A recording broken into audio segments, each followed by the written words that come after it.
Here we go again. If you saw the title, you're thinking, there's a monster here. And, well, maybe the guy with up my ass is, maybe he's a monster because he's got up my ass. Here's the thing. It's a great slogan. As a political statement and as a cultural concept, even for marketing, it's unassailable. Every child matters. And if someone is to argue against every child mattering, well, they're a monster, right? Right.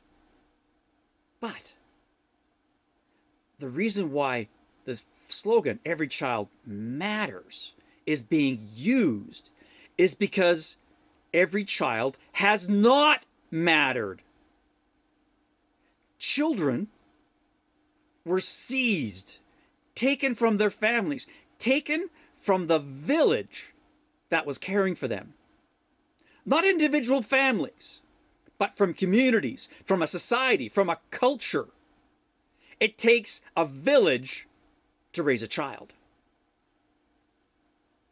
You take that child away, the village ceases to exist.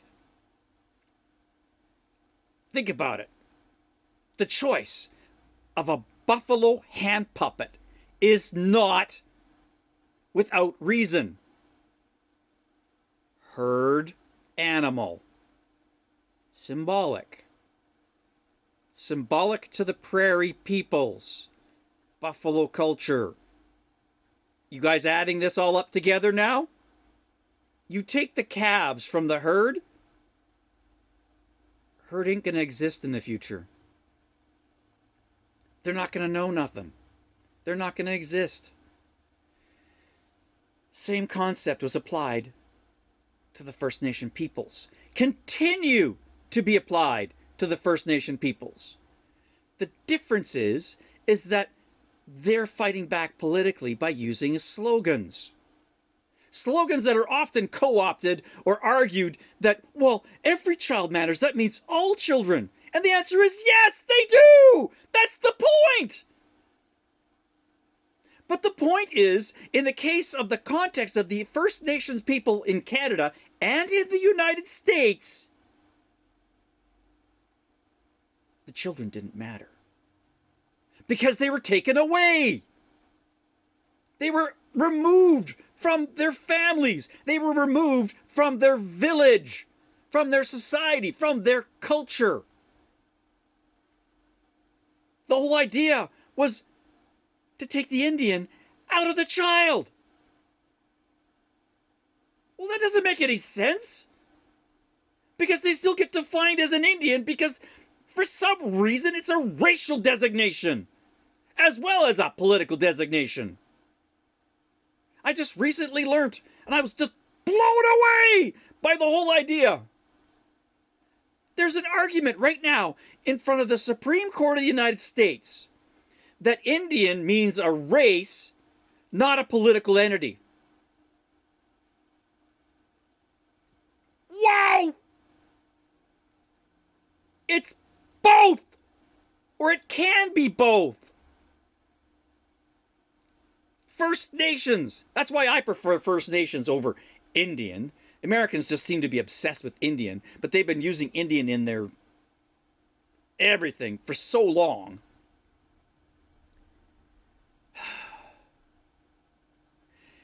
All of this has always been about economics. An economic advantage. An economic disadvantage. Stealing. Taking, educating, improving the lives of children have just been the arguments. Instead of providing education there, they were taken from their families and from their village and from their culture and educated somewhere else. Educated for the purpose of making them something else. Every child matters. unassailable argument. The reason why it's being used is because every child does not matter. Our government, our attitudes, our culture, our collective culture have proved over and over and over again that every child does not matter.